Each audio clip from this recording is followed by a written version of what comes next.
I think it's Monday, so that means it's mail time. What's going on, guys? Great Disciple back with another video. Okay, now in the background I had this idea. What if I showcase some of my subscribers' gameplay while I answered your questions on Mail Monday? So the very first clip is JRT1234. He's doing the Mothership Challenge. I think he gets a Mothership in under 50 seconds joining into a game on TDM. I knew somebody could do it. I mean, I haven't gone back to experiment with it, but I'm sure I could do it even faster than I did. It's a great gameplay. And then after his gameplay comes another one from Elysium Blade. And he's going to do the Optic Scumpy 70 kill TDM challenge. He does it on Nuketown. He drops 75 kills. Now, two things about these gameplays. These guys run insane sensitivities. Nothing wrong with that. In fact, if you get good with it, the great thing about it is aim assist. When you're flipping around, spinning and stuff like that, and your reticule comes across a guy, it'll slow down and you'll feel that tug a lot more. So kudos to them. I hope you guys enjoyed those gameplays. If the commentary goes a little bit longer than these gameplays, I'll probably clip one of mine at the end. But I thought from this point on, as long as I have questions to answer for this Mail Monday series, if some of my subs do some crazy things in the game and y'all want me to showcase them, got no problem with them. You got to hit me up on Twitter. I will only take gameplays off of YouTube, and it's got to be in decent quality. That's all I ask. I would really prefer the game audio as well. You'll notice Elysium Blades, his doesn't have the game audio. There's nothing I can do about it though, so just bear with it. It's a crazy gameplay. All right, I got a lot of questions. I'm going to try to answer 3. All right, anytime I do one of these series, and if I don't answer your question that you posted on the series, it doesn't mean that I forgot them, because I'll continually go back and answer them as I go. All right, some of them are pretty easy, like the first one. Chris DeStar asks me, are you going to play COD4 Remastered or Infinite Warfare more? Well, it's pretty easy. I don't like throwback Call of Duties. I'm not saying there's anything wrong with them, just the movement capabilities on them, I don't like it. I mean, I went back and played Modern Warfare 3 a couple weeks ago. I played some Black Ops 1 in the backwards compatibility. It was okay. I haven't gone back to Black Ops 2 yet. I'm getting closer to it, but the idea of playing an old style Call of Duty doesn't really appeal to me, especially one that I never played, because there's so many players out there who did, and I'm just going to get annihilated in it because they know the maps. I don't know the maps. They know the gun setups. They know all that stuff that I don't know, so I don't know if it'll be that fun. Whereas IW, I'm excited about the movement. I'm picturing this kind of Black Ops 3 and Modern Warfare 3 have a baby type game. I'm looking forward to seeing like a different variation of the Bulldog and the MP7 and the ACR. I'm excited. I really, really am excited. I'm curious about the kill streaks and Specialist. I think Specialist is going to come back. So I'm really pumped up about it. I am. So to answer your question, IW all the way, man. That's all I'm looking forward to. I will probably still do the pre-order bonus and get the COD4 just in case. All right. Okay. From there, let's do this question. It's from Cab59592. Now, I don't know where you got that name from. It's interesting, but he's usually in my live stream, so I've been talking to him a lot. And he asked me this. He's curious if I think that COD is now a pay-to-win and what I think the long-term implications of COD are. I'm thinking he's talking about supply drops and possibility of them putting these overpowered weapons in there. Okay, here's what I know from experience. Since supply drops started in Advanced Warfare, it has not been pay to win. Now, I know there were these variations of the BAL and the other one. I don't know. I don't know what the other guns are called, you guys, but you could still play with the regular BAL.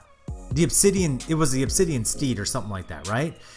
And then in Black Ops 3, you know, they have supply drops, and until the Peacekeeper came out, it wasn't really that big of a deal. I know they had the Marshalls, the MX Garand's okay. I mean, they're all okay, but the guns that came with the game were still better than the guns that were coming out of the supply drops. Now, I don't think COD is stupid enough to ruin the franchise by a pay-to-win.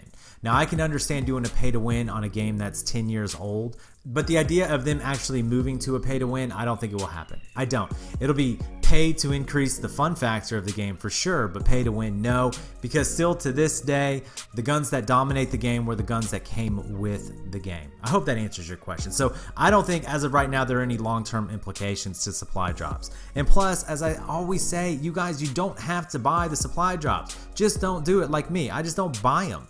All right, next question. This one comes from Jared Hamrick. Now, Jared probably is new to my channel because I've spoken about this before, but of course, I got like 300 videos now, so it's probably hard to find some of this stuff, even though I do playlists. He asked me, what denomination church do I go to?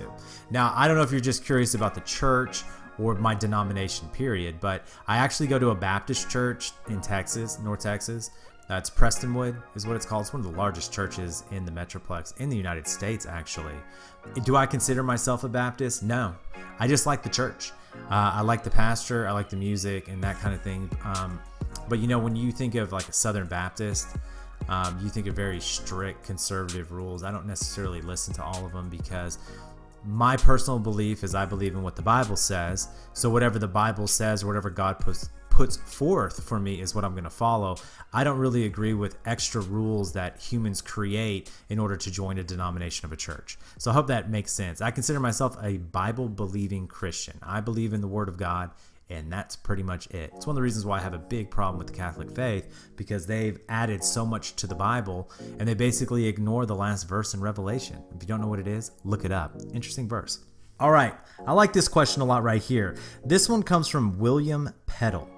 He asked, how do I balance real world with YouTube?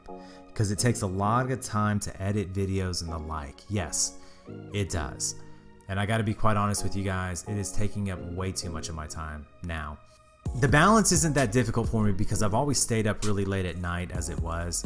And I've spoken about how where I sit at my desk, I have my laptop, and then right beside me I have my monitor with my Xbox One and my PlayStation 4. I mean, they're all right here. So while I'm working, I can actually be rendering videos, creating thumbnails and things like that. And then when nobody's in my house, like my kids are gone and my wife's gone, and I have a completely quiet house, I can do commentaries like I'm doing right now, and I feel completely comfortable with it.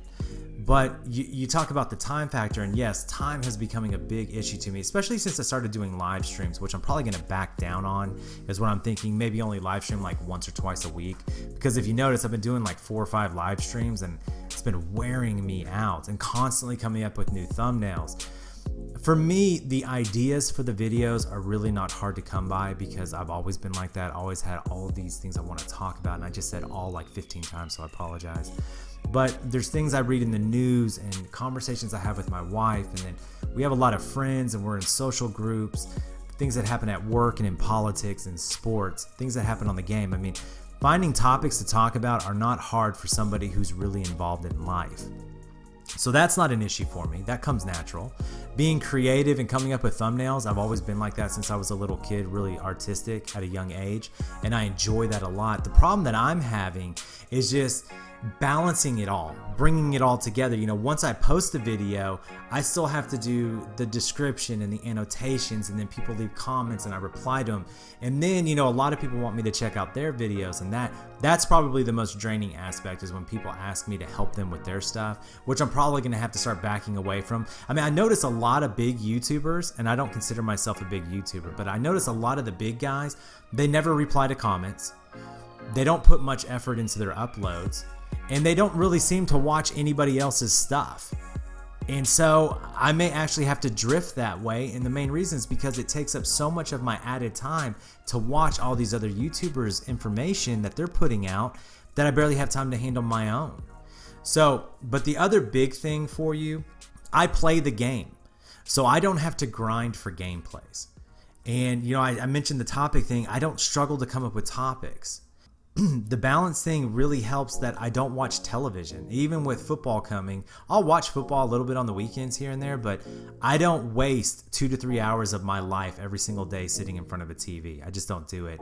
I don't miss it or anything like that. So that's really what it comes down to for me, is all the time that I used to spend watching TV and movies, I've taken back, and I use it for my hobby, which is gaming and YouTube.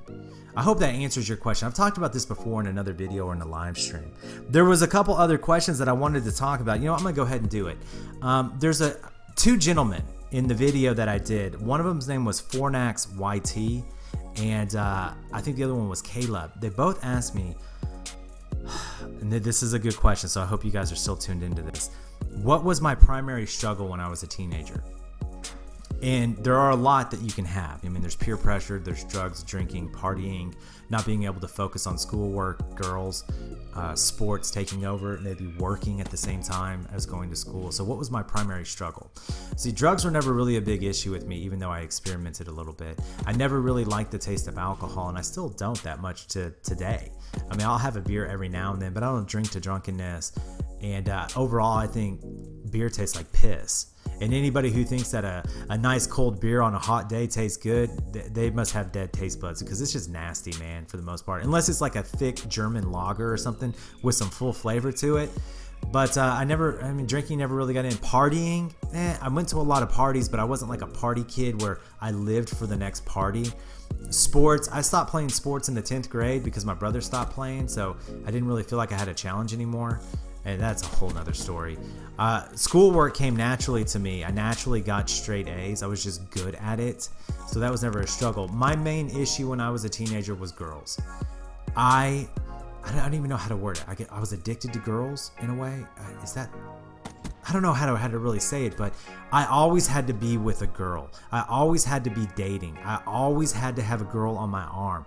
My life revolved around my next girlfriend, or the girlfriend that I was with at the time. It wasn't about partying. It wasn't about anything else. It was a girl. It was always a girl. I always had my focus on that. And to this day, I mean, even the way I treat my wife, she's the most important thing to me outside of my religion or my faith to God. It's my wife. It's always been that way for me. And it's not the same for guys. I know as guys, we all like girls. We all find them attractive and hot and sexy, and we like impressing them and flirting with them. We love that stuff. All guys are like that. But for me, it was just like, it was at another level. I mean, girls were everything to me. My life centered around the girl that I was dating at the time, and I never liked to be without a girl. Now, I don't have dependency issues, so please don't say that to me. I know you guys are like, oh, this guy's he's a dependent freak. He always got to have a girl. He can't be alone. It's not that. It was just like, that's probably my weakness, and it's always been my weakness, my thorn in the side, my lust aspect of my life. Now, all men struggle with lust. Don't get me wrong. Every man struggles with lust. But it was like, I always wanted to have a girl with me. And it was always that pursuit of a girl or my current girlfriend. That's what my life revolved around. That was my biggest struggle, my biggest hurdle to overcome. And it was when I was a senior in high school. I broke up with this girl. And I prayed, you guys. I was in my bedroom and I prayed. I was like, I can't do this anymore. I just like, the next girl that I'm going to get serious about, I'm going to marry this girl. And I was very specific with God what I wanted. And from that point on, for about 6 to 9 months, I just had a bunch of girls who were friends of mine. It wasn't romantic in any way until my eldest brother, Daniel, was getting married, and we went to the wedding. It was down south of Austin in San Marcos, and I met my wife. And I knew at that point that she was going to be the woman that I was going to be with for the rest of my life. And that was it. And it may come to that for you guys as well. If you struggle with the same issue that I went through, is you're just going to have to go to God. You're going to have to tell him, listen, I can't do this anymore. You're going to have to solve this for me. I give it over to you. Now, I don't know if that's the same struggle, or if you two have a struggle that y'all are dealing with as a teenager, because if you guys do, just ask me and I'll talk to you about it. I can give y'all some advice, because I was a teenager once, and I'll open up and share anything personal that you want to hear, because if I didn't go through it, I guarantee you one of my friends or my brothers did, or my sister, and I can talk to you about it. So I'm going to stop it right there. There were about 6 more questions on there. I'll wait. Hopefully you guys will ask me more, and y'all put them down below in the comments section. I can continue on with some of the subjects that I already broached. You can start some new ones, and we'll just see where it goes. As always, I hope you guys liked the video. I hope the answers to the questions helped you some. I hope they sparked a few more. If they did, hit that thumbs up button, because it helps my channel. And as always, if you're new to the channel, if you are new here, I welcome you. And I ask you to subscribe, because I'm here every day. Guys, have an awesome Monday.